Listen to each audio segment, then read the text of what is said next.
తండ్రి చనిపోయిన తర్వాత తల్లి భారమైందని వృద్ధాశ్రమంలో చేర్పించాడు కొడుకు. అప్పుడప్పుడు వెళ్ళి చూసి వస్తున్నాడు. తన ఆఖరి రోజులు అవడంతో నా కొడుకుని చూడాలి అని తల్లి కోరిక మేరకు ఆ వృద్ధాశ్రమం వాళ్ళు కొడుకుకు ఫోన్ చేస్తే కొడుకు వచ్చాడు. చనిపోతూ తల్లి ఇలా అన్నది, ఈ వృద్ధాశ్రమంలో ఏసీ లేదు, ఫ్రిడ్జ్ లేదు, ఫ్యానులు కూడా సరిగ్గా పనిచేయడం లేదు, అవన్నీ పెట్టించు బాబు అన్నది. అదేంటమ్మా ఇప్పుడు అడుగుతున్నావు? చాలా రోజుల నుంచి ఇక్కడే ఉన్నావు కదా, ఇంతకు ముందే అడిగితే పెట్టించేవాడిని కదా అన్నాడు కొడుకు.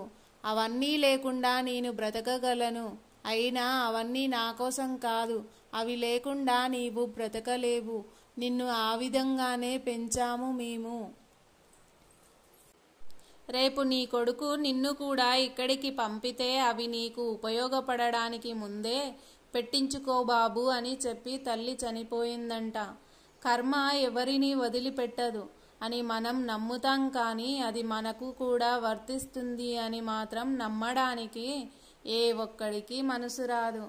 నచ్చితే ఒక లైక్ ఇచ్చేసి వెళ్ళండి ఫ్రెండ్స్.